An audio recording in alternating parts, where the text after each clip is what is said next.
Oke. Oke, jadi panggil panggil gue Lulu aja ya, panggil aku Lulu. Kak Lulu atau Lulu doang juga nggak apa-apa sih, santuy. Buat materi asisnya dan juga ada silabus dan buku juga itu udah aku upload di bit.ly asis Lulu ya, bisa kalian buka di situ. Terus kalau misalnya sebelum asis kalian mau ngeprint dulu atau mau ngedownload PDF-nya dulu, biar nanti bisa coret-coret, boleh juga. Biar kalian lebih nyaman sih belajarnya. Oke, nah nanti kalau misalnya ada yang mau tanya, langsung aja ditanyain ya. Kita mulai dari, jadi apa itu statistik ya? Mungkin kemarin kan udah belajar sama Pak Pribadi. Jadi intinya statistik itu ya, kalau kita ngomongin statistik itu ada dua apa ya namanya? Ada dua terminologi ya. Ada statistik sebagai ilmu statistika dan ada ini sebagai ilmunya ya. Dan juga ada statistik sebagai data gitu. Jadi kayak statistik tuh bisa berarti dua. Bisa berarti ilmu statistika atau bisa data gitu. Nah, ya, statistik berupa data. Kayak di sini kita bisa baca metode statistik itu adalah methodology of extracting useful information from a data set. Jadi di ilmu statistika kita belajar metodologi untuk mengambil informasi-informasi yang penting dari sebuah data set atau dari sebuah himpunan data, gitu ya. Nah, gimana caranya kita bisa mendapatkan atau melakukan proses statistika itu dengan bagus? Yang pertama kita harus cari data yang benar ya. Jadi datanya harus lengkap, terus nggak ada misrepresentasi. Selain itu juga kita nanti begitu udah dapat data yang benar, datanya ini harus kita olah pakai alat atau metode statistika yang pas gitu ya, yang appropriate statistical tools. Nah, terus yang terakhir kita juga harus bisa nih setelah kita mengolah data yang ada dengan alat statistika yang udah kita pilih, kita harus bisa mengkomunikasikan tuh informasi apa aja sih yang ada di data kita gitu. Jadi itu 3 aspek penting ya memakai data di dalam statistika.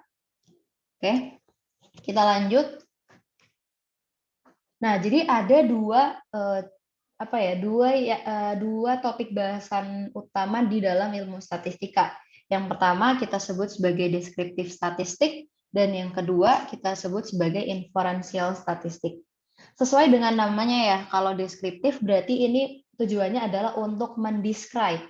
Mendescribe apa tuh? Mendescribe data kita. Nah, untuk yang deskriptif statistik ini nanti kita belajar gimana caranya kita bikin tabel gitu ya, gimana caranya kita memvisualisasikan data, gimana kita dapat ukuran penyebaran, ukuran apa sentral ya.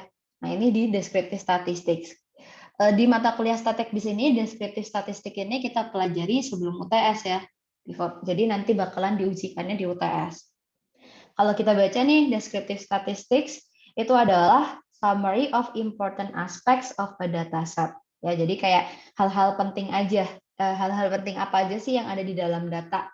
Kayak kemarin kita udah belajar kemarin ya, kalau kelas kalian tuh kayaknya udah sampai median, modus, rata-rata, ukuran persebaran kayak misalnya mean of absolute deviation, standar deviasi dan lain sebagainya.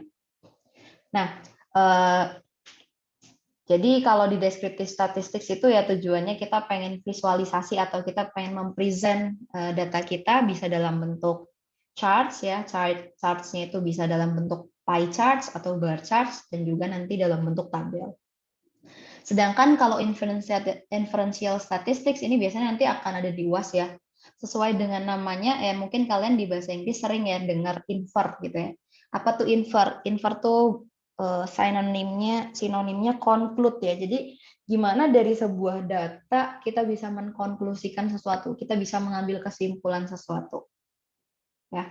Nah, kesimpulannya itu kalau kita baca di sini, we draw conclusion atau estimate atau generalize, ini R-nya kelebihannya, and making prediction atau making inference about a population based on sample data. Jadi contohnya misalnya kita mau melihat populasi Indonesia nih. Kira-kira apa sih dampak COVID buat ketenaga kerjaan di Indonesia, atau apa dampak COVID ke tingkat pengangguran Indonesia? Nah, akan sangat susah kalau misalnya kita nanyain satu-satu orang yang ada di Indonesia ya. Ini aku gambar nih Indonesia gitu ya. Maaf ya, gambarnya bagus.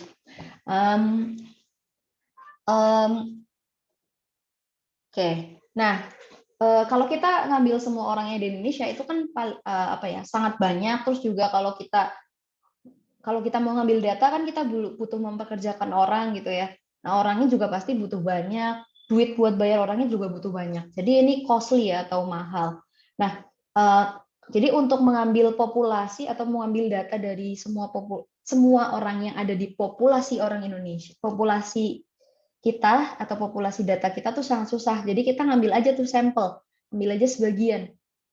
Atau contohnya kalau kamu misalnya nanti ya mau bikin riset nih atau mau bikin penelitian, misalnya apa sih dampak jam tidur ke prestasi, apa dampak jam tidur terhadap prestasi mahasiswa gitu ya. Kamu mau lihat misalnya jam tidurnya ya berarti dari lama tidur, prestasi mahasiswa katakanlah dari IPK gitu ya. Nah, untuk untuk nanyain berapa jam tidur dan berapa IPK mahasiswa se-FE itu kan mahal ya, maksudnya mahal dalam hal waktu dan juga dalam hal biaya ya, kamu harus nanyain satu-satu, kalau ada yang belum lengkap harus dicari gitu kan. Nah, makanya biar enggak semuanya kamu ambil aja nih sampelnya gitu. Jadi karena kamu nggak bisa mengambil semua populasi mahasiswa FE, ya udah kamu ambil beberapa aja nih yang merepresentasikan. Misalnya ya kamu ambil sampel anak IE-nya 20 ya. Anak akuntansinya misalnya 25, IE IBI-nya 20 katakanlah gitu. Jadi kamu ambil sampel. Nah, dari sini berarti kita bisa tahu ya, kalau populasi itu adalah semua individu ya yang masuk ke dalam interest kita, atau ya kalau kita mau meneliti anak FE ya berarti populasinya anak FE gitu. Nah, sedangkan sampel itu adalah bagian dari populasinya ya. Jadi sampel is a subset. Subset itu dalam matematika artinya himpunan bagiannya. Gitu. Jadi sampel itu adalah bagian dari populasi. Gitu sih. Jadi misalnya di kelas ini ada anak yang namanya A, B, C, D, E sampai Z. Terus ada orang yang mau penelitian nih di kelas ini. Nah, orang yang mau penelitian ini kan apa ya ibaratnya? Kayak kalau ngambil A sampai Z itu terlalu banyak gitu ya. Jadi sama orangnya diambil aja A, H, M, Z gitu misalnya. Jadi diambil sebagian gitu sih intinya populasi sampel. Ya, mungkin udah kalian sering dengar lah ya kata-katanya. Ada yang mau ditanyain nggak sampai sini? Enggak, Kak. Udah jelas. Oke, sip. Nah, kenapa kita butuh sampling gitu ya? Sampel itu dibutuhkan untuk mewakilkan populasi yang mau kita lihat atau mau kita teliti gitu ya. Jadi dia adalah wakil atau representatives. Kemudian sampel needs to be random. Jadi kalau kita mau ngambil sampelnya tuh harus random gitu, diambil secara acak kayak maksudnya gitu. Untuk apa? Untuk memastikan kalau setiap bagian dari populasi itu mewakili apa ya? Jadi setiap dari sampel yang kita ambil itu bisa mewakili populasi, intinya gitu sih. Nah, kenapa kita ngambilnya sampel? Karena ada beberapa constraint atau beberapa istilahnya apa ya? Keterbatasan gitu ya. Ada beberapa constraint kalau kita mau pakai data populasi. Misalnya di sini expensive ya atau mahal. Terus juga nggak mungkin buat ngambil data dari semua orang yang ada di populasi. Mungkin karena keterbatasan waktu dan lain-lain untuk sampling. Oke, nah kemudian selanjutnya kita bakalan ngomongin ada yang namanya tipe data. Oke, kalau tipe data ya, data itu ada data cross section dan ada data time series. Kalau data cross section, kalau kita baca data collected by recording characteristic of many subjects at the same point of time. Nah, misalnya kalau di sini cross sectionnya itu kalau kita ada catatan. Jangan panggil gue Bu dong. Gue angkatan 2017 ya, jadi panggilnya kakak aja. Wah, gila sih. Gue nggak tahu itu kok. Jadi misalnya nih, data cross section. Kalau data cross section itu kita ngebandingin antar perusahaan. Ya nggak apa-apa. Kita ngebandingin antar perusahaan. Misalnya di tahun yang sama, antar perusahaan across company itu gimana sih profitnya dalam juta rupiah? Gitu. Misalnya di sini, oh company A 100 juta, company B 150 juta, dan lain-lain. Sedangkan kalau data time series, kita itu ngelihat satu company yang sama, tapi di waktu yang berbeda. Misalnya kita ngelihat company A nih. Perusahaan A itu kalau kita lihat profitnya over time atau kita pakainya data time series, nah itu kita lihat nih dari 2017 ke 2018 naik ya profitnya, terus turun lagi. Itu sih intinya data cross section sama time series. Nah kalau gabungan gimana Kak?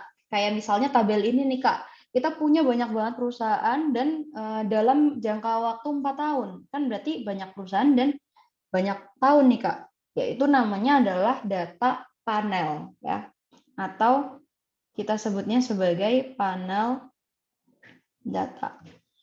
Nah, nanti kalau kalian ngambil mata kuliah ekonometrika tingkat lanjut gitu ya, maksudnya kalau kalian ada yang di jurusan ilmu ekonomi, nah kalian bakalan belajar lebih jauh nih tentang data cross section dan data panel, kemudian juga ada data time series. Nah, itu nanti kalian pelajarin kira-kira di tahun ketiga ya, kalau yang anak IE. Kalau yang anak keuangan gimana? Keuangan atau akuntansi yang finance gitu, misalnya kalian minat ke investment banking gitu ya. Nah, itu kalian sangat butuh analisis buat yang time series gitu. Gitu sih. Itu buat types of data. Oke? Kayaknya masih belum ada pertanyaan karena ya masih kayak gini aja kan ya. Atau ada yang mau tanya nih? Oke, nggak ada ya kayaknya.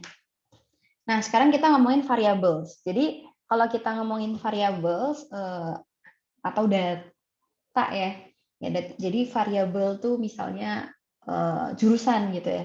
Nanti kalian bakalan ngeliat tuh arti dari kata variabel tuh apa. Sebenarnya susah juga sih buat diartiin ya. Tapi kalau kita ngomongin variabel, variabel itu ada dua. Dia bisa kualitatif atau nama lainnya categorical, non numerik ya, dan dan variabel itu bisa variabel yang kuantitatif atau numerical. Kalau kualitatif misalnya apa ya, misalnya ras, gender, agama, zip code. Zip code itu kode pos. Ya kode pos itu kan dia sebenarnya berupa angka ya, kayak misalnya nih rumah gue 53182. Nah, walaupun dia berupa angka, tapi dia bukan variabel kuantitatif. Kenapa? Ya karena angkanya itu ibaratnya gini, kalau ada zip code 566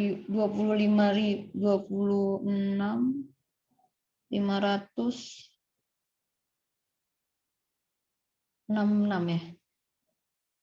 Misalnya ada zip code yang 26.566. Ini kan kayak dua kalinya ini ya. Maksudnya nilai kalau dijadiin secara angka. Nah, tapi ya bukan berarti apa-apa kan, kayak perbandingan itu tuh bukan berarti apa-apa gitu. Nah, zip code yang 53182 ini biasanya kalau zip code dia itu mewakili tempat tinggal ya, misalnya kecamatan atau desa gitu ya. Nah, itu diwakili atau kelurahan gitu ya, itu diwakili oleh zip code yang berupa angka. Nah, jadi zip code ini walaupun dia bentuknya angka, tapi dia mewakili misalnya kalau gue tadi kecamatan, rumah gue kecamatan Kembaran gitu ya. Agak ada yang tahu sih kayaknya di sini. Ada yang satu ya. Nah, misalnya zip code di rumah kalian 14041 gitu ya. Misalnya kayaknya ini di daerah Depok deh 14041. Kalau UI 1400 berapa gitu deh. Nah, itu ya. Jadi walaupun dia bentuknya angka, belum tentu dia kuantitatif atau numerical. Tergantung angkanya itu mewakili apa. Gitu. Nah, kalau data kuantitatif, itu bisa dibagi lagi. Jadi discrete sama continuous. Kalau discrete ini artinya dia countable ya, atau ya bisa dihitung satu-satu. Contohnya, number of student in class. Di sini ada berapa nih? Sorry. Di sini ada berapa anaknya? Ada 34. Ya, ada 34 anak. Terus misalnya number of point in the basketball game. Misalnya poinnya ada 30. Nah, ini adalah angka-angka yang discrete. Nggak pernah kan kalian lihat jumlah orang di dalam kelas itu 34,5, gitu kan? Nggak mungkin kan, setengahnya siapa gitu kan? Manusia dipotong jadi 2 atau manusia ukurannya setengah, kan tetap aja satu manusia gitu kan. Nah, kalau continuous ya, kalau continuous itu kita ngomongin berat badan. Misalnya kalau berat badan itu kan bisa nih 50,2 ya. Atau bisa kalau mau lebih detail lagi nih 50,29 gitu ya. Nah, biasanya kalau apa nih? Kalau kalian lagi diet gitu ya, lagi memperhatiin berat badan nih, naik sedikit aja kalau angkanya continuous nih bikin panik gitu kan. Atau height ya, tinggi badan. Nah, tinggi badan orang kan misalnya 155, tapi bisa juga dia 155,5 atau 155,53 gitu ya. Jadi atau bahkan komanya dibanyakin lagi gitu. Jadi jadi 15,531. Nah, jadi di sini tuh continuous tuh artinya ya dia angkanya bisa koma-koma sepanjang apapun tuh bisa gitu. Atau misalnya investment returns, nah itu kan bisa koma-komanya panjang. Jadi intinya di sini kalau discrete sama continuous, kalau continuous tuh ada koma-komanya lah. Ya, kalau discrete tuh angka pasti 1, 2, 3, 4, 5. Nah itu discrete. Kalau continuous itu ada koma-komanya. Gitu.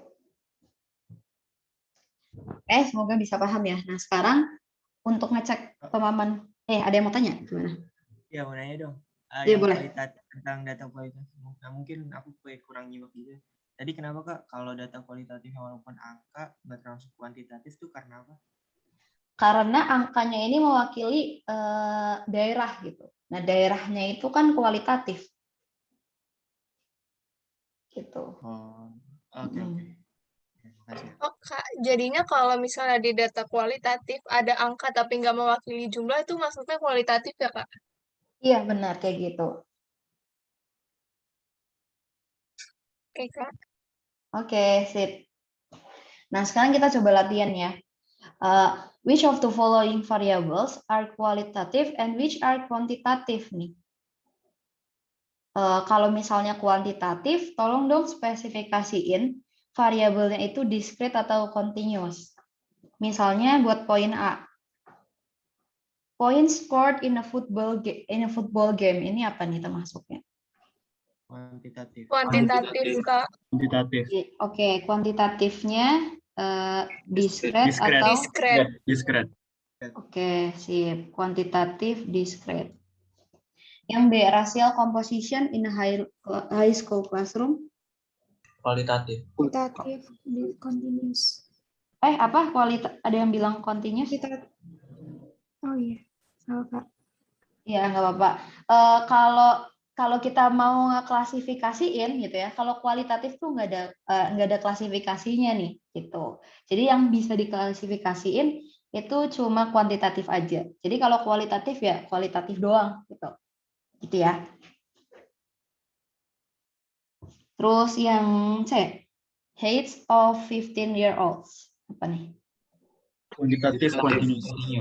Ya, benar. Karena tadi tinggi bisa koma-koma ya. Continuous. Continue. Oke. Continue. Sekarang nomor 12. Ini pertanyaannya sama nih. Colors of cars in a mall parking lot. Kualitatif. Betul. Oke. Oke, yang B. Time it takes. Ya, benar. Kuantitatif. Continue atau Continuous. discrete? Continuous. Continuous. Iya benar, continuous. Kenapa tadi mau bilang discrete tuh karena apa misalnya bingungnya? Karena mungkin kamu bingungnya kalau ngerjain final exam kan ada waktunya Kak 3 jam gitu kan ya. Misalnya itu kayak buat ya jadi discrete dong Kak kalau semua kalau waktunya 3 jam. Ya sebenarnya lebih ke continue sih karena kalau kalian dikasih waktu 3 jam, kalian tuh bisa aja selesai ngerjainnya dalam waktu misalnya 2 jam, 15 menit, berapa detik, berapa milidetik gitu ya. Jadi jatuhnya continuous.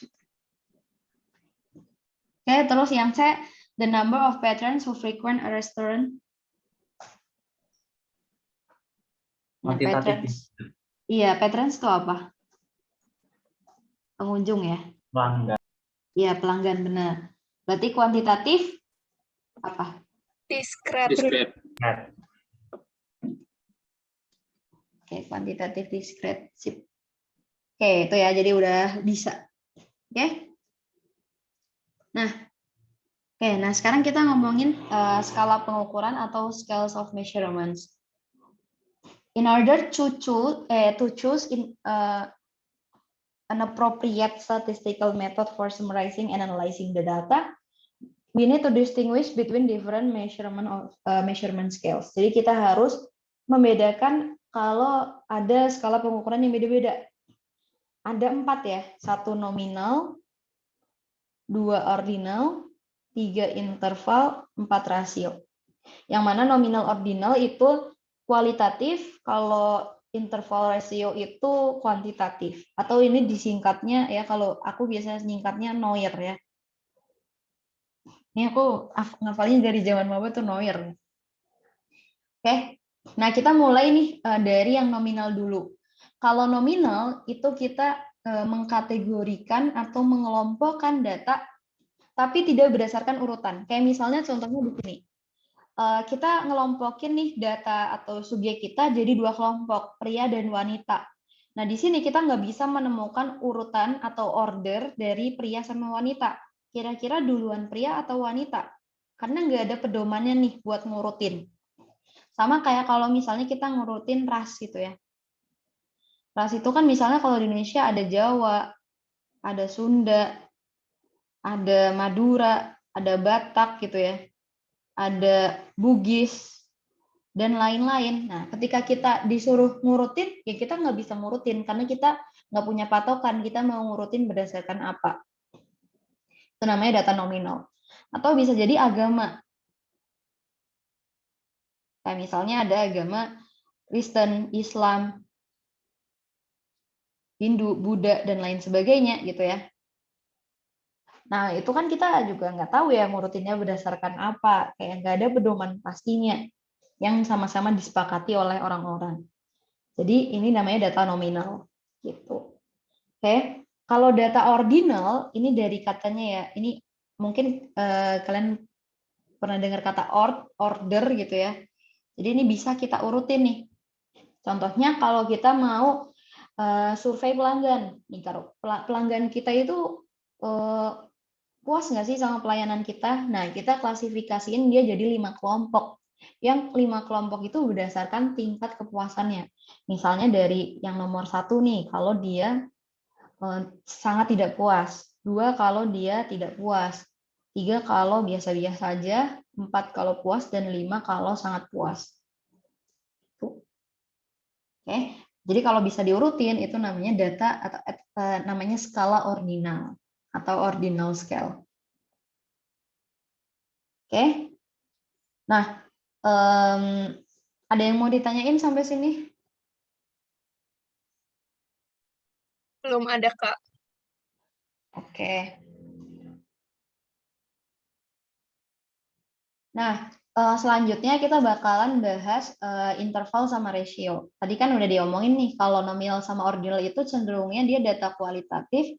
Nah, kalau interval rasio dia data kuantitatif. Jadi sekarang kita bahas yang data kuantitatif. Oke. Nah, data kuantitatif itu bisa dikategorin jadi 2. skalanya, ada yang skala interval dan ada yang skalanya rasio. Sekarang kita baca dulu ya yang interval nih. Oke. Untuk interval scale sebenarnya dia sama kayak ordinal ya, similar as ordinal, but here we can assure, nih sorry ya yang bikin PPT tuh bukan gue. Jadi sorry kalau misalnya ada kesalahan grammar atau yang lain ya. We can assure that the differences between score value are meaningful. Thus, the arithmetic operations of additions and subtraction are meaningful. Nah, sekarang aku contohin ya, misalnya ini, misalnya kalau kita ngomongin data interval tuh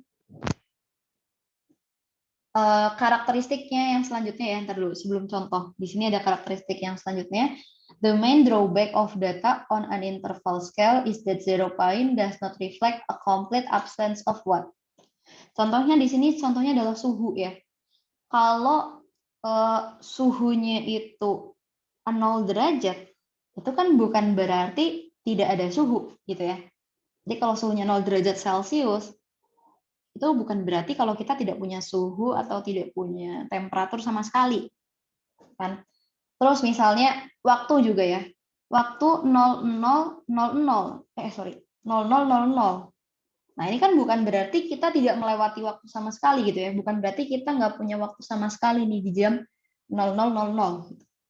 Nah, karena dia nggak punya nilai 0 yang merepresentasikan 0 itu nggak ada apa-apa, ya berarti dia interval. Kayak misalnya 0 derajat sama 0000 gitu ya. Oke, nah kemudian apa nih? Kalau data interval juga, kalau ciri-ciri yang di atas, kita bisa apa?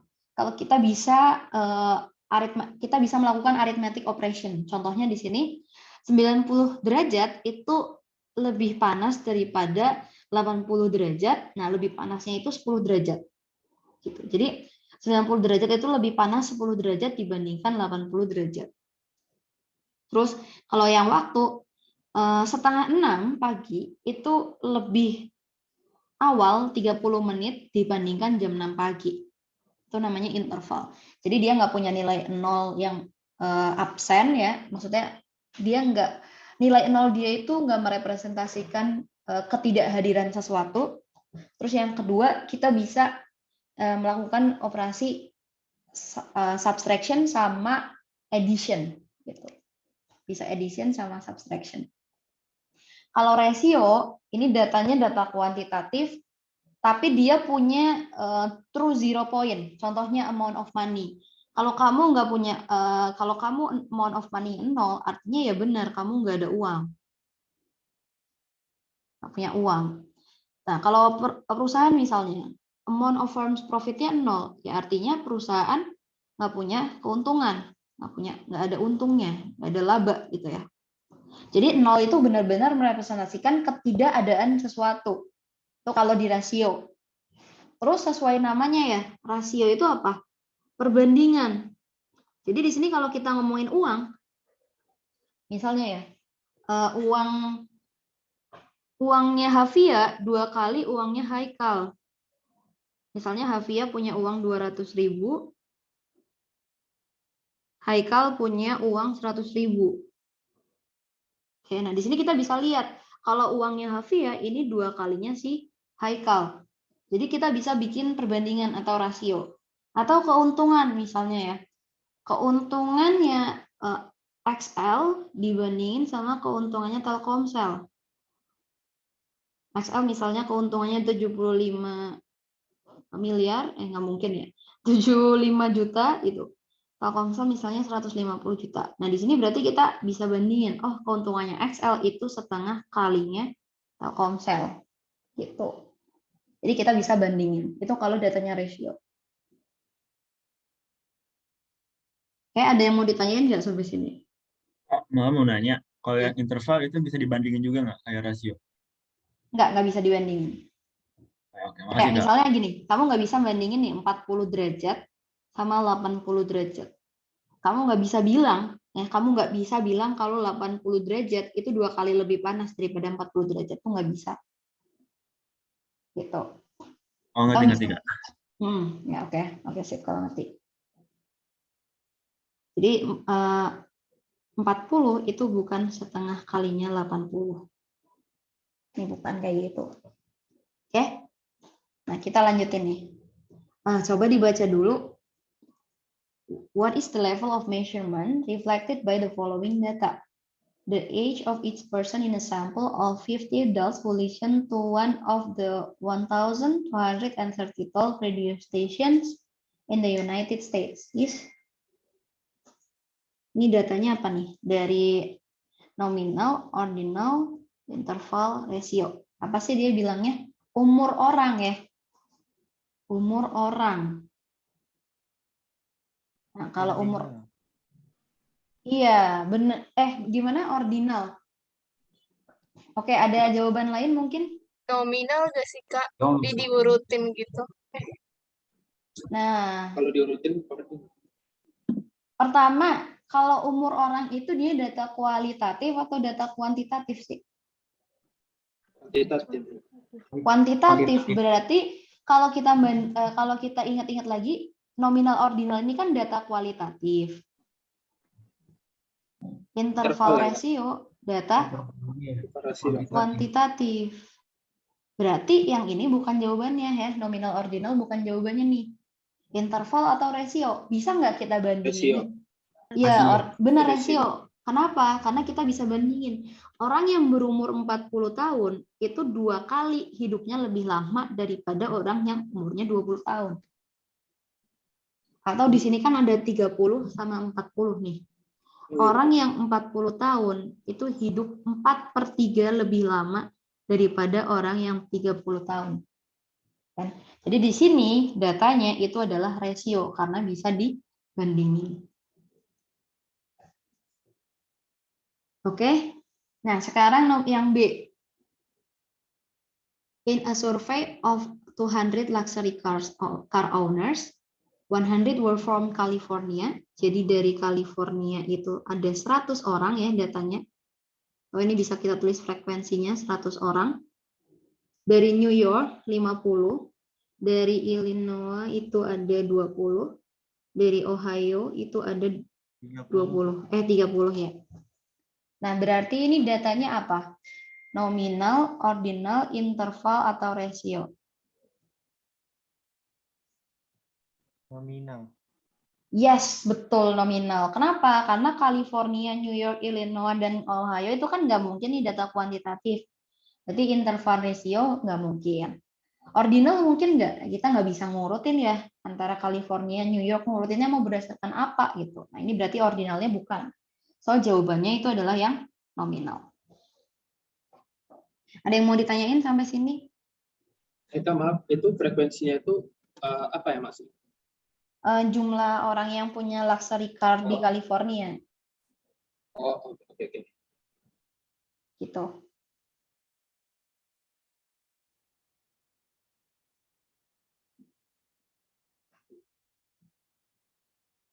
Oke.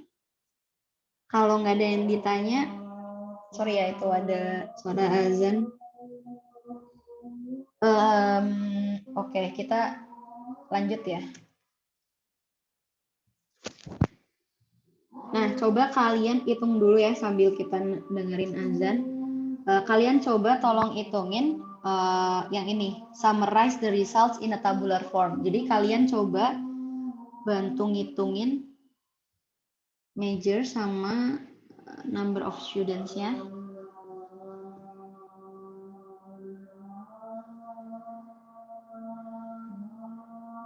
Buat jurusan accounting.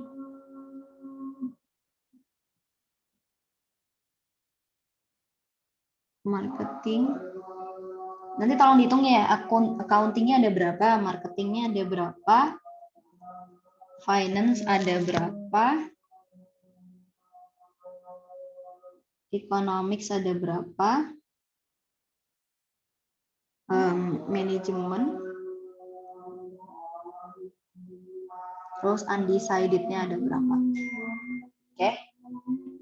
Ini gue sambil mute sebentar ya, karena azan kan, terus gue mau stop recording itu.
Oke, jadi ada berapa ya buat accounting-nya udah dihitung belum? 5 nggak? Orang nggak? Oke, 5 semua ya. Marketingnya 4, 4. Finance, 5, 5. oke 5. Economics, 7, 7. manajemen 5. 5. Undecided, 4. 4, oke 4. Oke, ini kalau kita total berapa? 30 nggak? 30. Totalnya 30. Oke, berarti ini buat jawab yang B ya. Buat jawab yang A, what is the measurement scale of this data? Apa tuh berarti? Nominal data. Nominal. Yes. Kecuali soalnya kalau ordinal nanti ini FE tawuran ya, anak ekonomi lebih jago gitu daripada mene. Terus yang C, what information can be extracted from the data? Nah ini kalian terserah aja mau bilang, oh ternyata apa nih orangnya yang pengen apa sih nih? Oke, yang di record sama profesornya paling banyak anak ekonomi ada 7 gitu. Atau oh ternyata masih ada nih orang yang belum menentukan jurusannya gitu. Jadi kayak omongin aja apa yang ada di data. Oke. Nah, next coba kita lagi latihan. Dia tentuin dia nominal, ordinal, interval atau ratio. Dari yang pertama, student IQ ratings. Dia kualitatif atau kuantitatif? Kuantitatif. Kuantitatif. Kuanti. Ada nilai nolnya nggak? Bisa nggak IQ-nya 0? Enggak. Ya, plus kalau misalnya ada yang orang yang IQ-nya 0, emang berarti dia nggak punya otak gitu? Kan enggak kan? Maksudnya nggak bisa mikir sama sekali kan enggak kan? Berarti ini apa? Interval. Ya benar, Interval. interval. Yang B, distance students travel to class. Angka atau bukan? Kuantitatif. Angka kuantitatif. Berarti interval atau ratio? Ratio. Ratio. Karena di sini kita bisa bilang 4 kilo itu 2 kali lebih jauh daripada 2 kilo ya. Jadi di sini jawabannya rasio. Wah, yang C nih asik nih. The jersey numbers of a sorority soccer team. Kuantitatif. Wali. Wali nggak sih, Kak? Ayo berantem dulu. Apa? Kualitatif. Kualitatif. Kualitatif. Pos tadi nggak sih? Kenapa sama kayak apa? Yang pos tadi itu nggak? Kode pos. Iya, benar sih. Karena kita nggak bisa, misalnya ada 2 pemain nomornya 8, 10 sama 12. Nah, kita nggak bisa bilang nih kalau orang yang nomornya 12 itu apa ya, lebih bagus 4 poin daripada yang nomornya 8. Berarti kita nggak bisa addition ya. Kita nggak bisa addition, kita juga nggak bisa ratio, kita nggak bisa bilang 10 itu 2 kalinya 5, nggak bisa. Berarti ratio nggak bisa. Ya. Oke. Kenapa nggak interval, Kak? Iya, karena apa nggak interval? Karena addition nggak bisa. Orang yang nomornya 12 bukan berarti dia lebih jago 4 poin daripada yang nomornya 8. Karena bisa jadi yang nomornya 9 pun nggak ada yang milih gitu. Gimana ya? Kayak bukan edition gitu. Ini memang rada ini ya. Kalau ordinal juga enggak, karena misalnya siapa sih, gue nggak ngerti bola. Yang nomor 10 gitu biasanya lebih jago daripada yang nomornya 17 gitu kan. Jadi ya nggak mau menyebutkan urutan apa-apa. Jadi sebenarnya yang paling benar ya nominal sih. Oke, Kak. Oke. Sip. Terus yang D, a classification of students by state of birth. State itu negara. State itu negara bagian ya? Iya, kualitatif, nominal, atau ordinal? Kualitatif. Ya, kualitatif, nominal ya. Oke. Yang E, a summary of students by academic class. That is freshman, sophomore, junior, and senior. Kualitatif. Ya, Nominal. nominal Ordinal. atau ordinal? Ordinal. Ordinal. Ordinal. Ordinal. Ya, karena kita bisa ngurutin misalnya berdasarkan tahunnya gitu ya. Gitu. Terus yang F, number of hours students study per week. Kuantitatif. Kuantitatif. Oke, interval atau ratio level of measurement-nya? Rasio. Rasio. Oke, jadi level of measurement-nya ratio. Gitu. Oke. Dan next kita langsung ke ada yang tanya nih. Kak, maaf mau tanya. Chatnya di everyone aja ya nanti kalau misalnya mau tanya. Misalnya ada gini.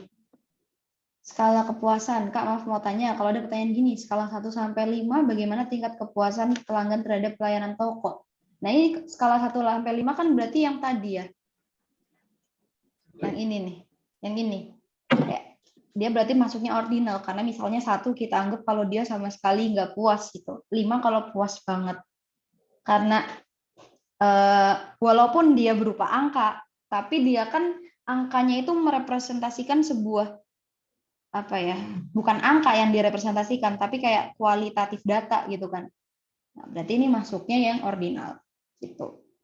Jadi angka di sini cuma jelasin oh ini kelompok 1 atau ya dia buat ngerepresentasin ini gitu. 2 buat ngerepresentasin ini, 3 buat ngerepresentasin netral, 4 buat satisfied, 5 buat very satisfied gitu. Tapi kan semoga angka itu terjawab ya. bisa. Tapi kan angka itu kan misalnya gini Kak, 5 kan lebih besar daripada 4. Itu jadi acuan juga nggak sih gitu? Nah, Kalau kalau misalnya 5 itu lebih satisfied gitu. Ya, cuma gini, kamu nggak bisa nentuin jaraknya. Jadi jarak antara puas banget sama puas tuh jaraknya berapa gitu. Sama nggak nih jarak antara puas dan sangat puas dengan puas dan netral? Sama nggak jaraknya? Misalnya kita katakanlah sama-sama 5 nggak nih jaraknya? Gitu. Jadi kayak ya kamu cuma bisa ngurutin aja, tapi kamu nggak tahu nih jaraknya. Oh, oke Kak.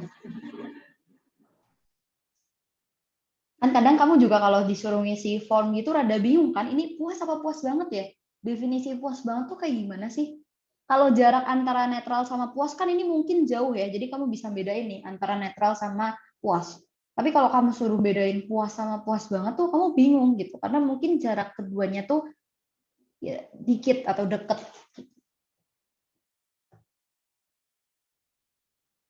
Oke Kak, paham Kak. Kasih Kak. Oke, kalau paham kita lanjut ya.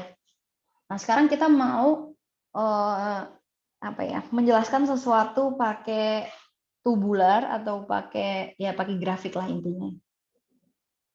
Nah pertama jadi materinya terbagi jadi 2 ya. Kita summarizing qualitative data. Yang pertama ya kita men-summarize data kualitatif. Dan yang kedua kita men-summarize data kuantitatif. Oke, kita mulai dari yang data kualitatif dulu. Kalau data kualitatif ya, kita bisa bikin yang namanya distribusi frekuensi. Ya. Nah, ini ya udah kalian baca aja ya, tapi aku nggak bakalan jelasin. Terus yang kedua kita bisa pakai aku nomorin aja ya. 1 frekuensi distribusi, yang kedua pakai relatif frekuensi. Contohnya dalam 1 bulan ini ada data nih. Ini dari buku ya. Ini ada data 1 bulan tentang cuaca di hari itu. Ternyata ada 1 hari yang dia berawan, ada 20 hari dia hujan, ada 7 hari dia terang ya. Nah, ini berarti frekuensinya nih. Kalau di total 28. Tapi kalau kamu disuruh bikin relatif frekuensi ya, namanya aja relatif. Kalau relatif itu kan perbandingan ya. Ya udah kamu bandingin nih frekuensinya Cloudy dibandingkan dengan total seluruh frekuensi. Jadi di sini 1/28. Kalau Reni ya berarti 20/28. Nah, makanya nanti kalau misalnya UTS itu kalian either siapin kalkulator atau nyiapin Excel. Kemarin sih aku udah tanya ke Pak pribadi, katanya kalau buat UTS itu boleh pakai Excel. Jadi coba aja ya pakai Excel dibagi. Nanti kita bakalan belajar cara baginya di Excel kayak gimana. Oke, nah kita lanjut nih. Coba kita ini ya. A local restaurant, kalian baca dulu deh. A local restaurant is committed to providing its patrons with the best dining experience possible. On a recent survey, the restaurant asked patrons to rate the quality of their entries. Jadi pengunjungnya ini ditanyain, gimana sih menurut kalian kualitas dari pelayan kita? Nah, responnya itu bisa 1 sampai 5, di mana 1 itu menunjukkan kalau pelayannya itu mengecewakan atau disappointing, dan 5 itu menunjukkan kalau karyawannya exceptional atau luar biasa. Oke, nah hasilnya kayak gitu tuh ya. Berarti itu ada berapa orang ya? Kalau nggak salah ada 36 ya, 3 kali 12. Jadi ada 36 pengunjung yang ditanya. Nah, kamu disuruh yang A, construct a frequency and relative frequency distribution that summarizes the survey's result. Ya.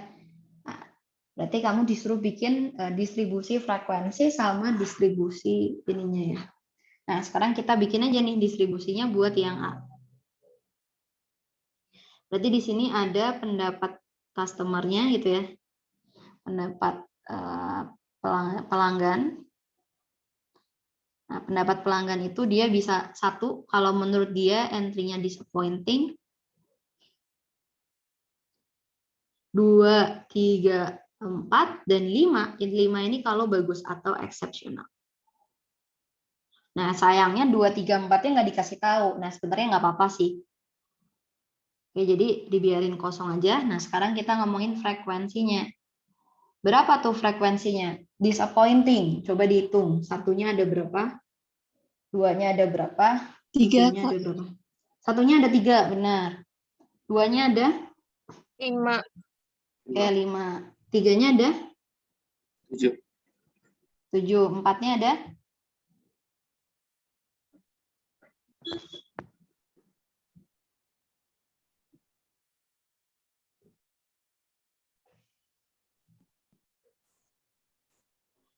Empatnya ada? 8. 9. 9. Diteliti lagi ya nanti ya. Exceptionalnya ada? 12 kalau nggak salah, Kak. Iya, nggak salah kok. Oke. Nah, ini berarti kalau di total ada berapa tuh? Total pelanggannya. 36. Iya, harus 36. Coba 8 tambah 7, 15. Ya, tambah 9. 24 tambah 12, 36. Oke. Nah, sekarang kita nulis apa? Kita ngitung relatif frekuensinya. Nah, relatif frekuensi berarti kita bagi tuh ya. 3 dibandingkan dengan 36. Berapa sih? 3/36. Terus ini 5/36, 7/36, 9/36, 12/36. Ini berarti 0,333. Ini 1/4 ya, 0,25. Coba yang atasnya berapa nih?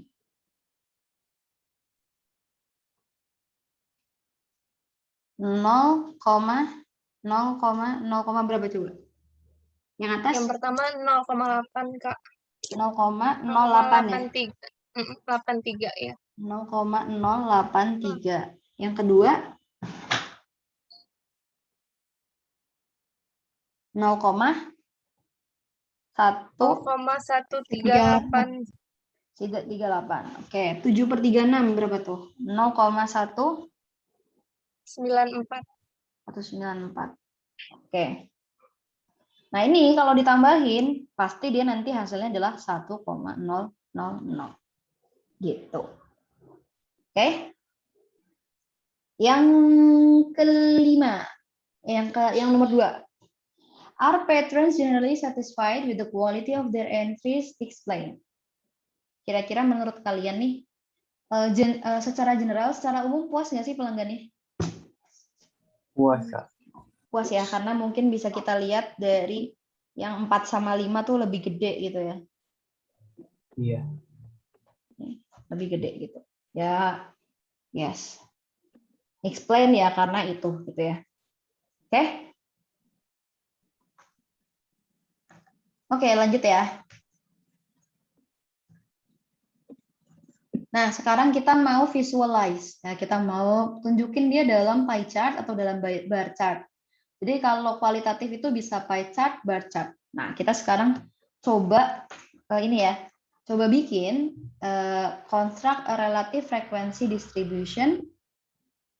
Relative frequency distribution ya.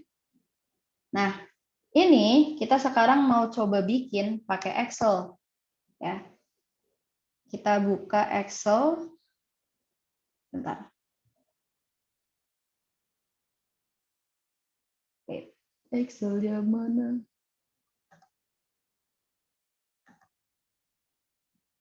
Waduh, tadi di setting Excel.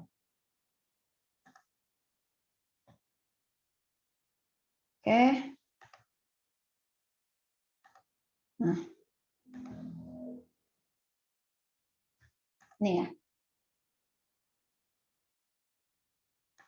Nah, Excel. Oke, nah kita tulis ya top vacation choice. Oke, terus ini frekuensinya. Oh, kita bikin gini aja deh. Oke, yang ini juga. Nah, kita bikin tabel frekuensi. Oke, cruises, beaches, amusement parks, big cities, lakes, summer camp.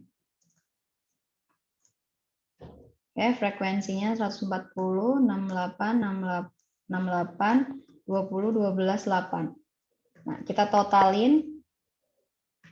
Total ya. Total itu sum. Ya, kalau di Excel, oh ya, cara mau ngesum, cara mau nambahin semuanya, kalian sum aja, kurung tutup, blok yang mau kalian tambahin, kurung tutup ya. Jadi sum dalam kurung blok yang mau kalian tambahin. Oke, ini top vacation frekuensinya. Nah, sekarang kamu coba bikin relatif frekuensinya di sini ya. Relatif frekuensi. Oke, ini tabelnya. Didapat dari mana nih relatif frekuensinya? Yang ini ya 140 dibagi dengan ini, ya kan? Oke. Nah, ini boleh kamu enter, tapi kan kamu mau membagi nanti semuanya juga dengan ini ya. Jadi biar tetap dan biar nggak gerak-gerak, ini dikasih tanda dolar. Nah, ya, jadi ulangi ya, yang ini dibagi yang ini, tapi yang bawah ini kolom B9-nya di depan B dikasih tanda dolar, di depan 9 dikasih tanda dolar. Biar dia stay di situ. Jadi nanti kalau kamu tarik ke bawah, ini kamu bisa dapat angka 1 gitu ya relatif frekuensinya. Nah, jadi ini relatif frekuensinya nih. Oke. Jadi ini jawabannya kita pindahin ke sini aja. Oke. Nah, ini buat jawaban yang A. Construct a relative frequency distribution. Kak, Terus yang di kenapa? mau nanya. Boleh. Seharusnya tuh relatif frekuensi itu digit di belakang komanya harusnya berapa? Oh, nggak ada ketentuan sih. Semampunya kalian aja buat nulis. Kalau kalian di 2 di belakang koma ada capek ya udah 2 aja atau 3 gitu. Oke, terima kasih. Nah, ini kan sebenarnya bisa dibikin persen ya nggak sih? Ya, kalau dibikin persen, berarti yang ini jadi berapa persen? Kali 100 saja kan? Ini in percentage. Ya enggak? Tuh. Ini dalam persen ya artinya ya. Dikaliin 100 saja. Oke? Nah, sekarang pertanyaannya adalah what percentage of the responses cited cruises as the perfect summer trip? Berapa persen tuh yang bilang kalau cruises itu the best summer trip? Mana cruises? 44 ya enggak? 44,30% of responses cited that cruises as the perfect summer trip. Gitu. Oke. Terus jawaban yang B. Construct a bar chart. Oke, for this data. Oke, kalian kalau bikin bar chart itu boleh pakai 2 versi. boleh pakai yang versinya frekuensi atau boleh pakai yang versinya relatif frekuensi. Sekarang aku mau bikin yang versinya frekuensi dulu ya.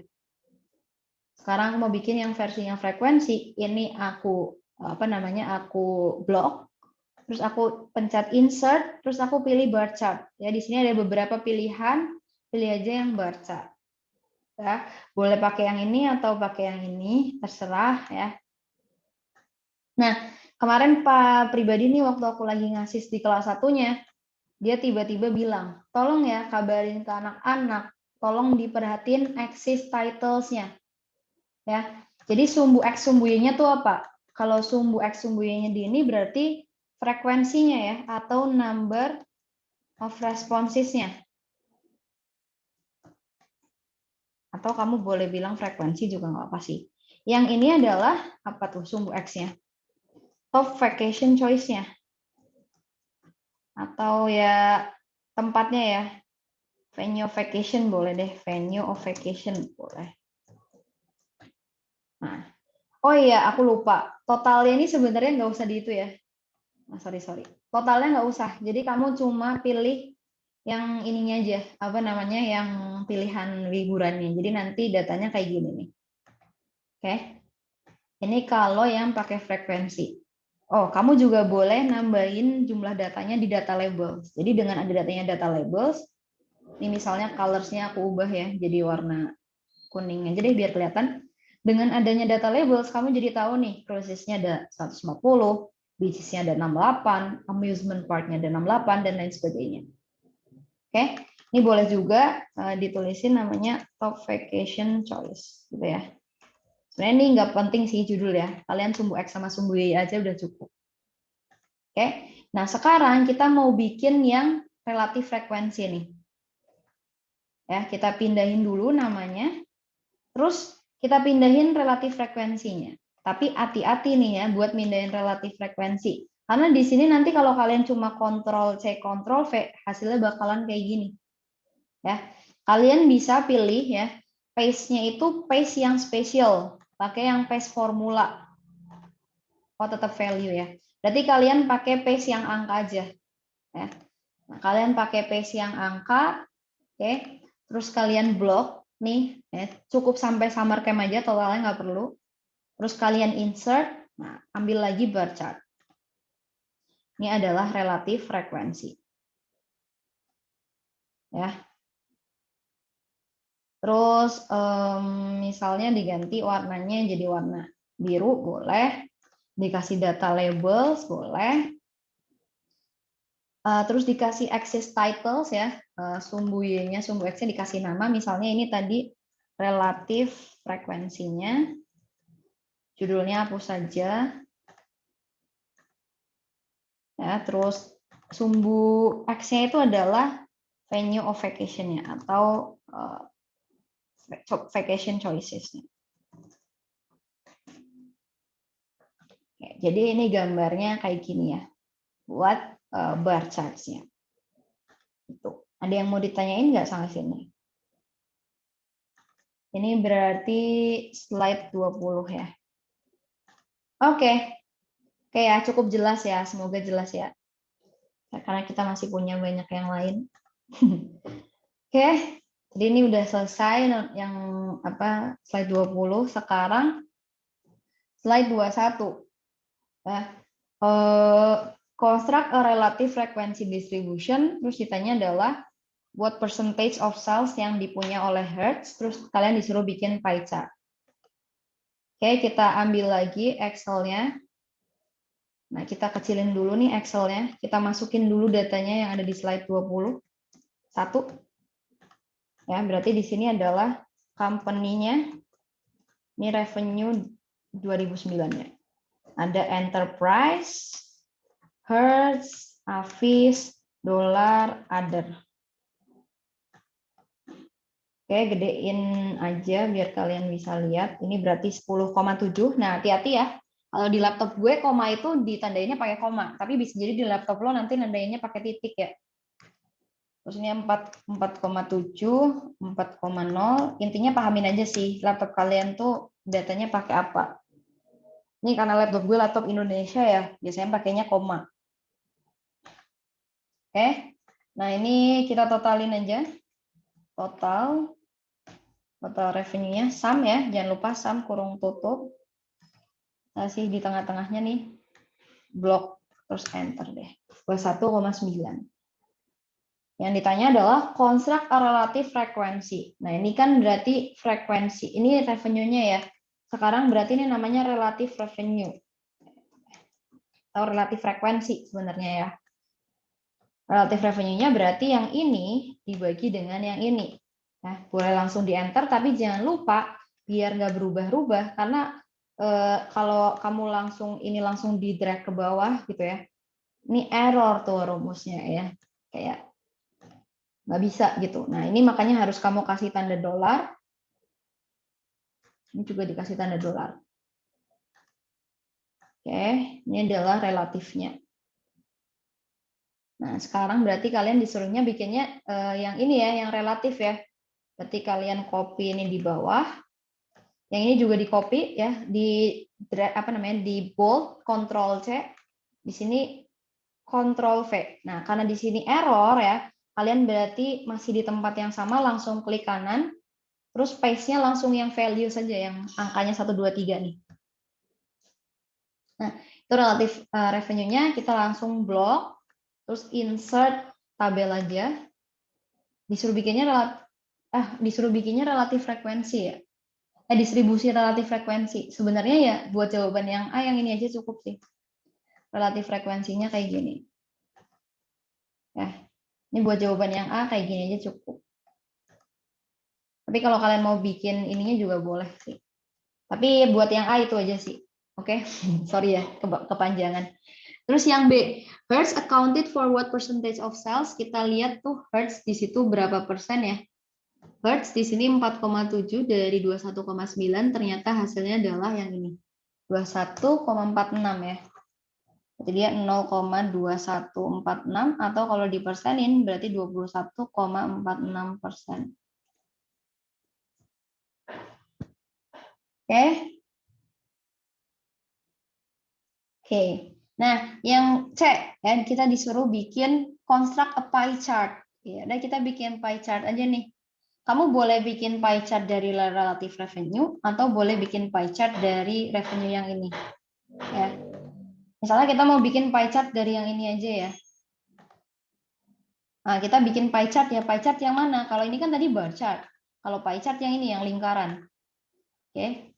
Nah, oke, ini adalah revenue di 2009-nya. Terus jangan lupa buat apa nih? Buat kasih data labels. Oke, data labelsnya biar kelihatan. Terus kita pindahin nih, Ctrl C dari Excel, langsung masukin Ctrl V di PPT-nya. Kalau kurang besar, digedein. Ini biasanya kalau orang mau buat PPT skripsi juga kayak gitu, langsung copy dari Excel, paste ke PowerPoint-nya. Oke, nah ini adalah pie chart-nya.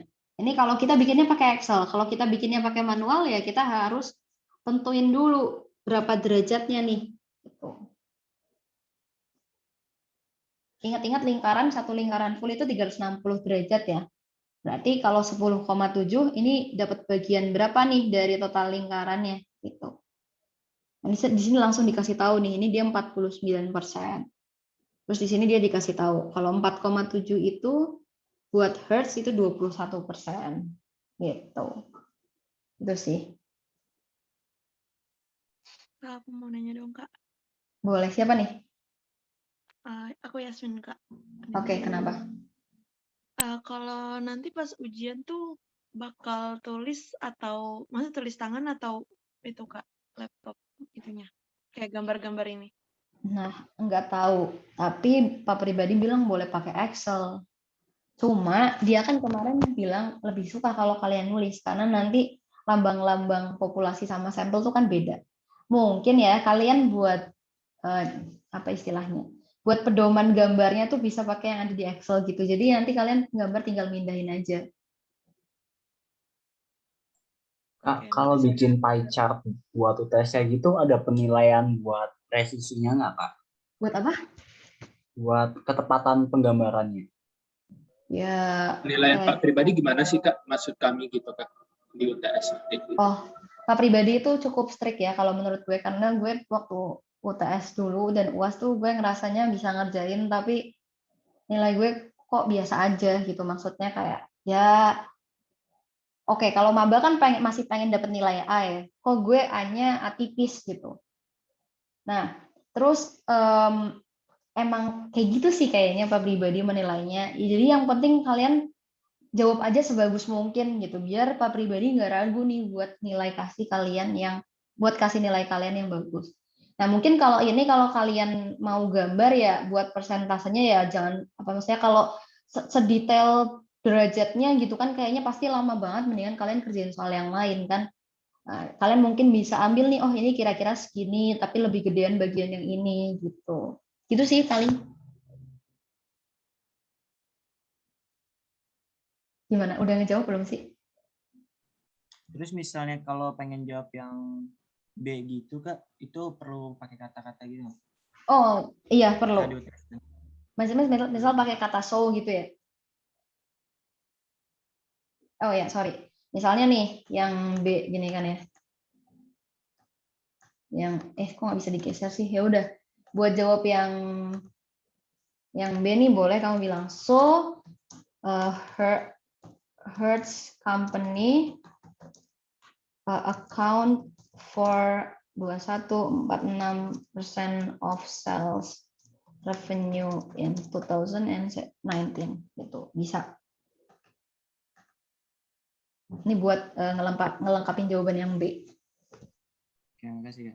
Ya, yang penting jelas jawaban kamu tuh yang mana. Karena di lembar jawab itu kan angkanya banyak ya. Maksudnya ya tunjukin aja jawaban kamu tuh yang ini. Yang lain tuh cuma caranya gitu. Jadi biar lebih jelas. Karena pengalaman gue di Statekbis kemarin itu gue diperintah buat ngoreksi UTS di kelas yang lain gitu ya, di kelas dosen lain. Itu tulisannya nggak jelas, gue jadi bete sendiri kan ngoreksinya kalau tulisannya nggak jelas nih, terus nggak ada show-nya, jawabannya yang mana nih, ngerjainnya atas bawah, ke sana, ke sini, kemari gitu. Nah mungkin buat ngehindarin itu aja sih, jadi kayak bikin mood yang ngoreksi bagus aja. Kalau Pak pribadi sendiri yang ngoreksi ya, jadi nanti pasti Pak pribadi yang ngoreksi bukan gue. Oke, nah itu buat data kualitatif ya. Nah sekarang kita pindah nih, kalau kalian udah dapat gambaran dari kualitatif, dia bisa pakai pie chart atau bisa pakai bar chart ya kayak yang tadi. Sekarang kalau datanya kuantitatif. Kalau datanya kuantitatif sama tadi kita bisa bikin distribusi frekuensi. Terus kalau kita mau bikin distribusi frekuensi untuk data kuantitatif ya, data kuantitatif misalnya berat badan anak FE ya kan. Kan banyak banget tuh ya, berat badan itu bervariasi. Datanya itu kita bisa bilang ya angkanya bervariasi lah. Nah, itu variasinya itu biar kita nggak capek nulisnya, kita bisa ngelompokin datanya.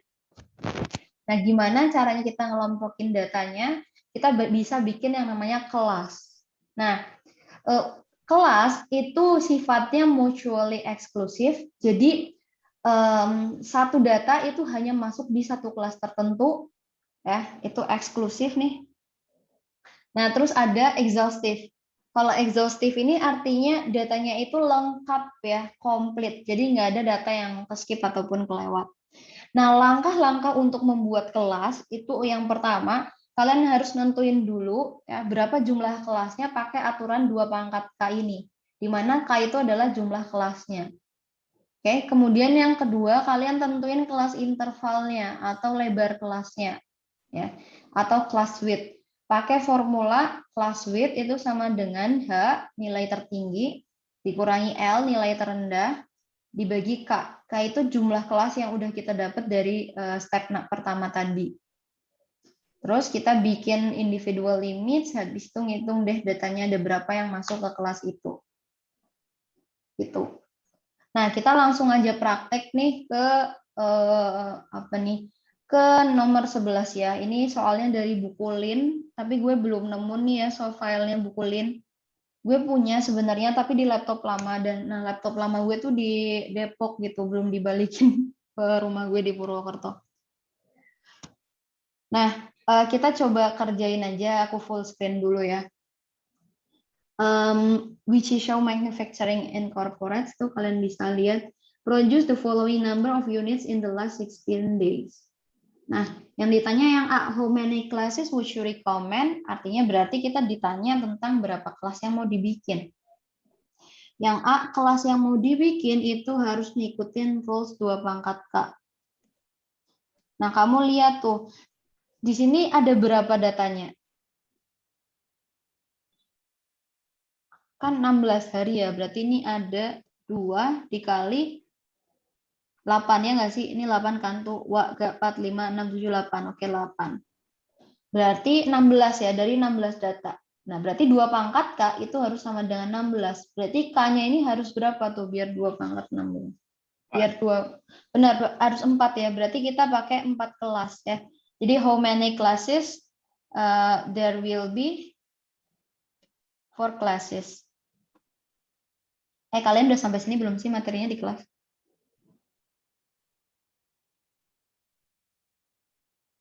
Di kelas udah sampai sini belum? Kayaknya ada soal kemarin yang nanya ini tadi pilihan ganda. Kalau di kelas tadi kemarin sampai mana sih? Sampai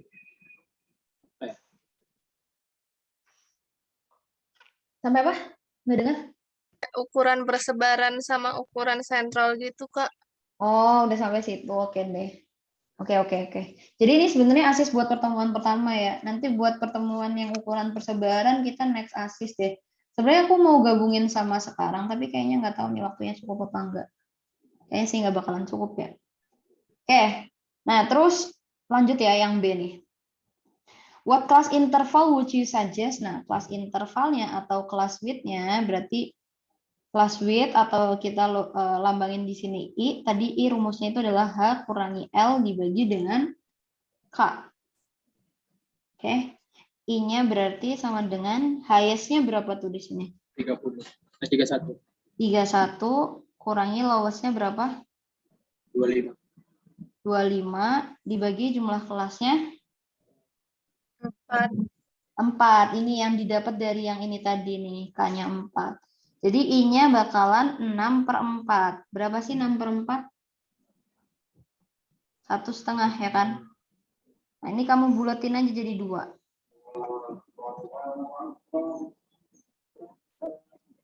Oke, nah sekarang kita bikin yang C. What lower limit would you recommend for the first class? Nah, the first class-nya berarti lower limitnya berapa tuh? Kelas 25. pertama. Kita boleh langsung bikin kelas aja sih. 25 ya? 25. Ya nggak sih? Ya benar, 25. Nah, terus kita langsung bikin kelasnya. Organize the information into a frequency distribution and determine the relative frequency distribution. Oke. Nah, misalnya di sini aku bikin sambungin ke Excel lagi nggak ya? Sambungin ke Excel lagi deh. Oke, ini berarti slide 24 ya. Oke, di sini ada kelasnya, intervalnya boleh deh. Intervalnya, sorry. Ini kelas, interval, frekuensi. Oke. Nah, biar kalian kelihatan nih datanya. Oke, kelas pertama dimulai dari interval 25 sampai berapa tuh berarti? Kan datanya berarti kan kita lebar kelasnya harus 2 kan? Berarti harus 25 sampai 26. Ya, 25 sampai 26. Oke, frekuensinya berarti berapa tuh 25 sampai 26? 5. Yakin? 6. Ya, 6. Kelas kedua berarti 27 sampai 28. Ada berapa?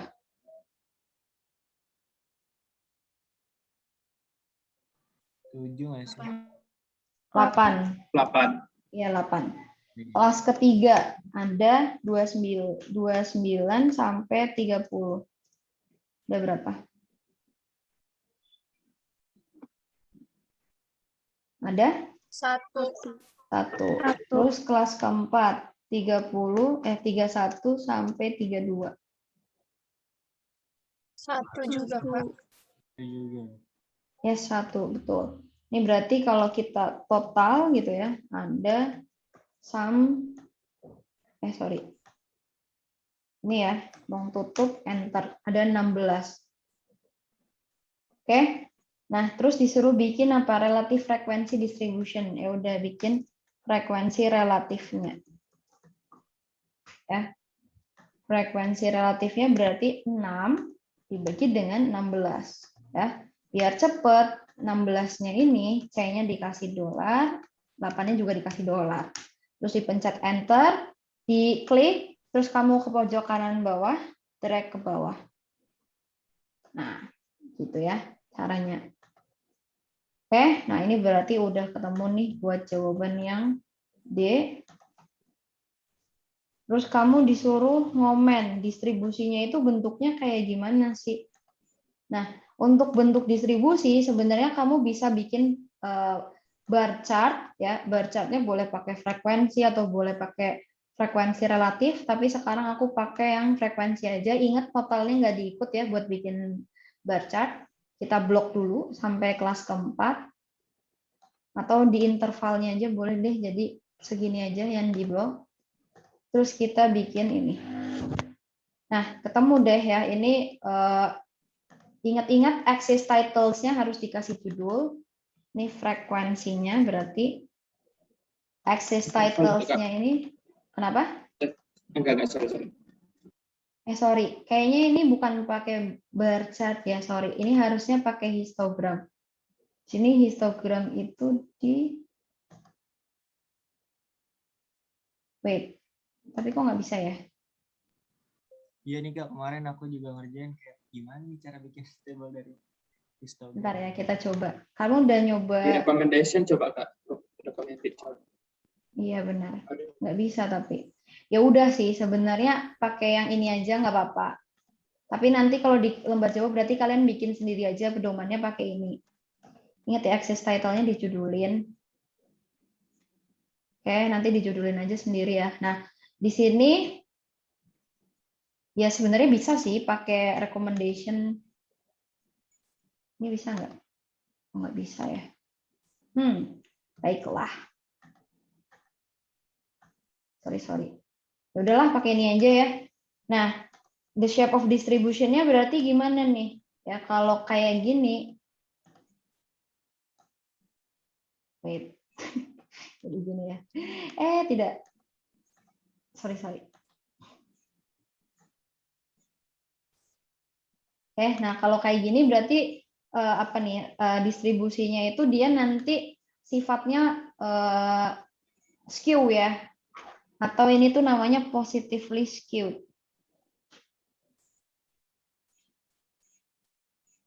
Atau distribusinya enggak simetris. Jadi kalau kita ngomongin distribusi data tuh kita ngomongin ini ya. Sebenarnya itu tadi kita udah belajar histogram sih ya. Soalnya kita udah bagi-bagi jadi kelas juga. Nah, ini ada yang distribusinya simetris, ada yang positively skewed. Kalau positively skewed itu kalau kita bikin poligon ya. Poligon itu kan kita ngambil titik tengahnya ya. Kita ngambil titik tengah terus kita bikin garis kan. Ini poligon. Kalau dia positively skewed, dia itu condong ke data-data awal.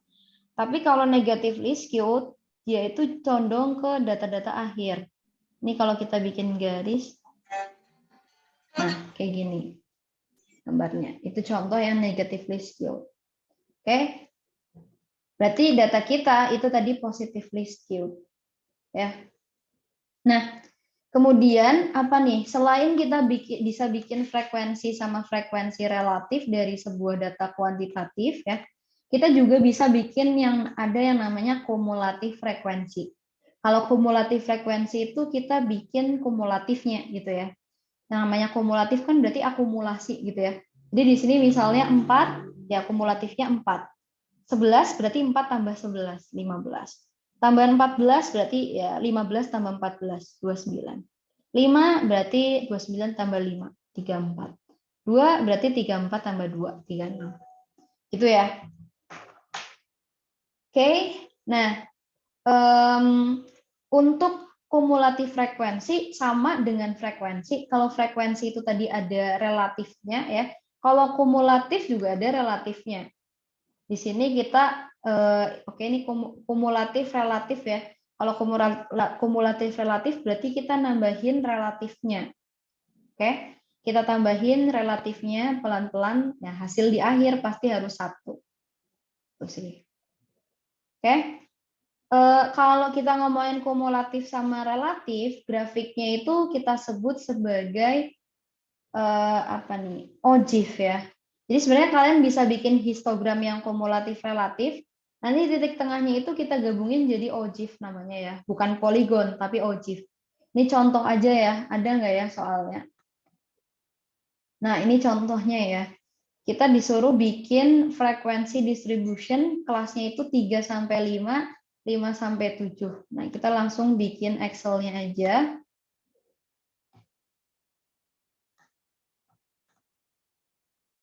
Wait ya, pelan.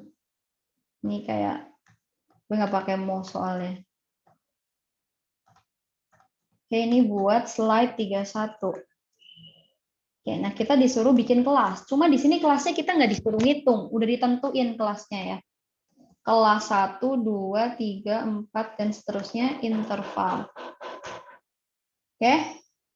Nah, di situ dia suruh kita intervalnya dari 3 sampai 5. Ya, kalau 3 sampai 5 yang termasuk di dalam kelas itu cuma 3 dan 4. Jadi 5 itu nanti masuk ke ini kelas 5 yang 5 up to 7. Jadi 3 sampai 5 di sini yang masuk cuma 3 sama 4. Gitu ya. Ini 5 sama 6. Gitu.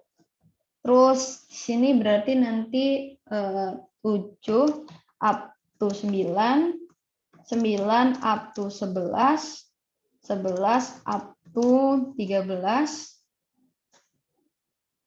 13 up to 15. Di situ data terakhirnya 14 ya.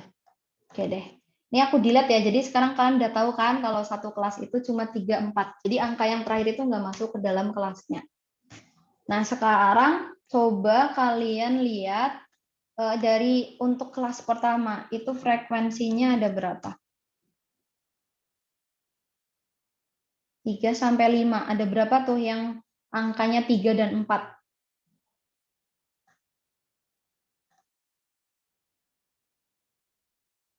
4-nya 2, 3-nya 3. Ya, betul 5.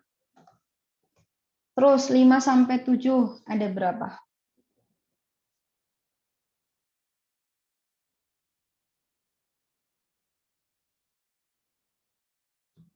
Ada? 5 itu tuh. Ya, 5 benar. 7 sampai 9.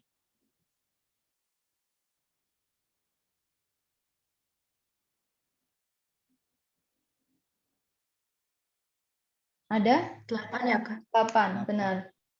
9 sampai 11? 9, 10 berarti nyarinya. 3. Yakin? 4. 4. Terus 11, 12 ada berapa?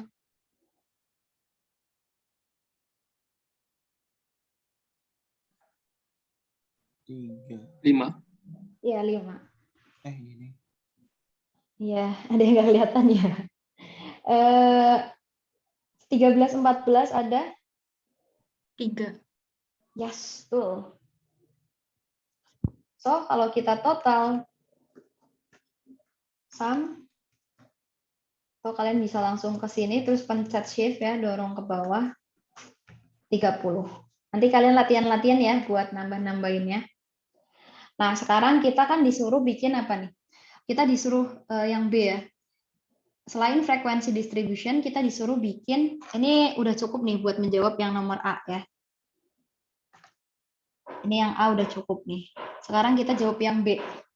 Hitung frekuensi relatif ya, frekuensi relatif terus disuruh bikin frekuensi kumulatif, dan disuruh bikin kumulatif relatif, gimana lagi? Frekuensi kumulatif relatif ya. Ini jadi ada 4 ya. Yang mana ini panjang-panjang banget kata-katanya ya. Oke deh. Pertama dari frekuensi relatif. Ya berarti kamu tinggal ini dibagi dengan ini. Ya kan? Jangan lupa dikasih dolar ya di sebelumnya. Nah, ini kita drag ke bawah sampai total harusnya hasilnya 1. Oke, benar ya. Terus selanjutnya ada frekuensi kumulatif ya. Frekuensi kumulatif itu berarti artinya apa nih? Kita nambahin ini ya frekuensinya. Jadi di sini frekuensi kumulatifnya berarti 5 aja. Oke. Kalau yang ini berarti frekuensi kumulatif yang tadi ditambah dengan yang baru ini. Gitu. Terus ini kita masukin sampai bawah. Ya. Gitu. Oke, hasilnya kayak gini. Terus frekuensi kumulatif relatifnya kita pakai yang ini. Kita nambahin frekuensi relatifnya ya. Jadi ini sama dengan frekuensi kumulatif relatif yang sebelumnya ditambah sama yang baru ini. Ya. Dah, terus kita drag dia ke bawah. Hasilnya pasti 1. Oke. Itu buat nomor yang B ya. Ini jadi jawaban yang B nih. Oke, sekarang yang C. How many of the observation are at least 7 but less than 9? Berarti 7 up to 9 ya nggak sih? Buat yang C. Buat yang C. How many observation are at least 7? Berarti ya paling nggak 7. Tapi less than 7. Tapi kurang dari 9. Berarti kan 7, 8, ya nggak? Nah, dia ada di kelas yang 7 up to 9. Berarti berapa tuh jumlahnya? Jumlahnya ada 8. How many observation are less than 9? Kalau less than 9, berarti yang kurang dari 9. Kita ngelihatnya di bagian frekuensi kumulatif ini ya. Yang kurang dari 9 ada 18. Oke, sekarang yang D. What percent of the observation are at least 7? Sekarang yang ditanya persennya ya. But less than 9. Berapa tuh persennya? Kita ngelihatnya yang frekuensi relatif nih.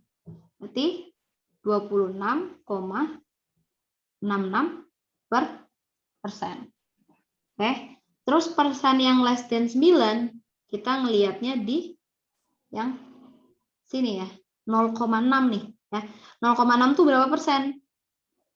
60%. Oke, ini 60%. Oke, itu buat jawab yang E. Ya, sekarang yang disuruh bikin adalah graph relatif frekuensi histogram.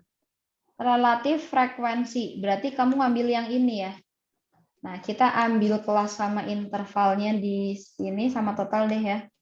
Kita copy di sini, kita ambil frekuensi relatifnya ya. Kita copy, tapi di sini paste-nya pakai yang value aja ya, pakai yang 1 2 3 ini. Biar nggak hancur ya. Nah, ini kita ambil yang interval aja di blok sampai segini. Insert ya, kita bikin yang biasa aja karena di sini kita nggak bisa bikin histogram ya. Nah, ini adalah frekuensi relatif ya. Ini adalah frekuensi relatif kita. Oke. Oke, ini frekuensi relatifnya. Axis title-nya boleh dijudulin dulu ya. Axis title-nya berarti sumbu Y-nya ini adalah frekuensi relatif. Relatif frekuensi, sumbunya ini adalah kelasnya ya. kelas intervalnya.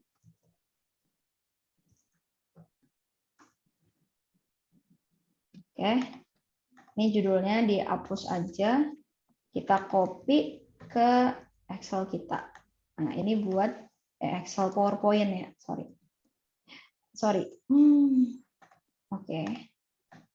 Ini buat jawaban yang E. Oke, buat jawaban yang F, graph and ogive.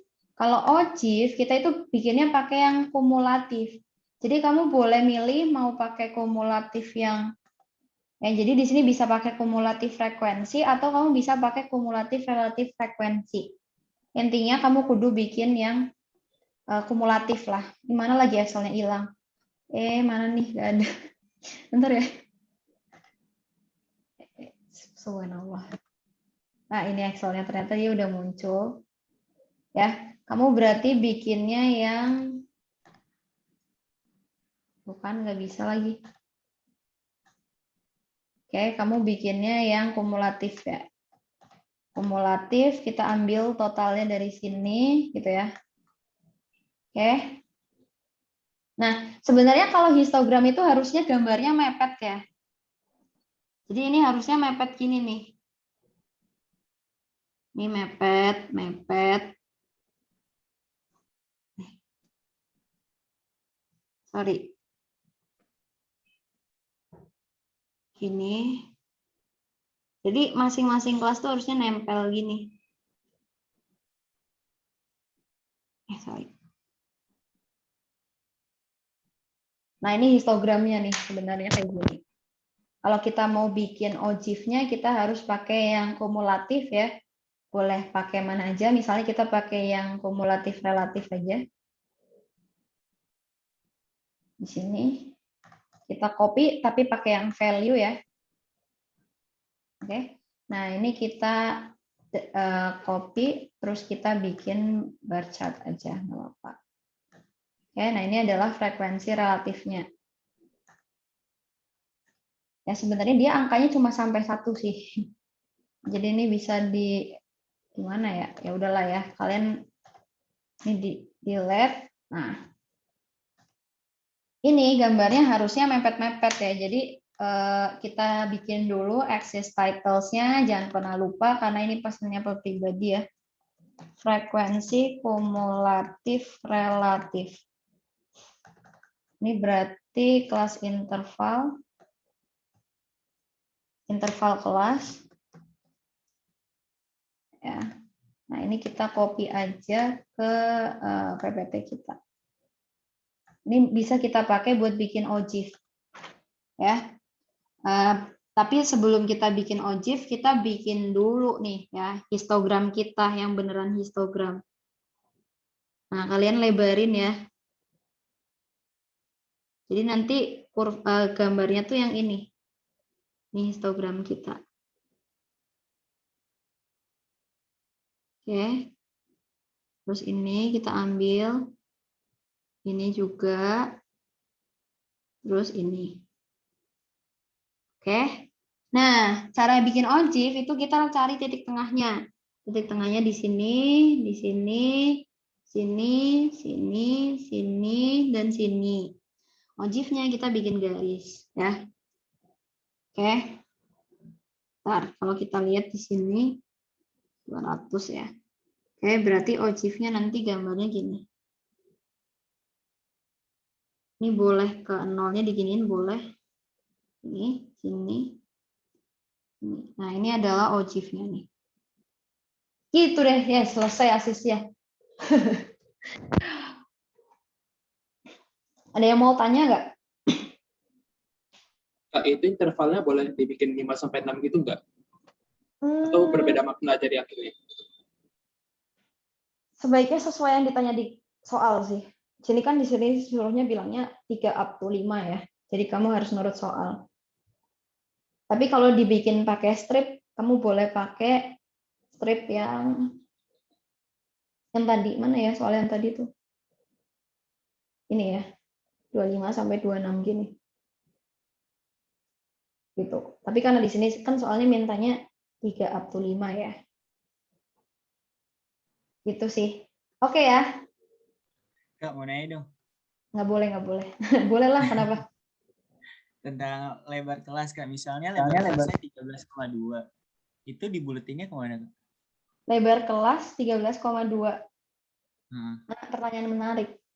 Soalnya kalau 1,5 kan dibuletinnya ke atas ya. Iya. Coba nanti aku tanya ke Pak pribadi dulu ya. Soalnya aku nggak berani bersabda nih. Ya, kalau nggak salah itu ada di soal PG kemarin, makanya bingung banget gitu, Kak. Oke. Nanti aku coba tanyain ke Pak pribadi dulu ya. Oke deh. Yaudah, ini aku stop apa nih? Stop share ya. Nah, nanti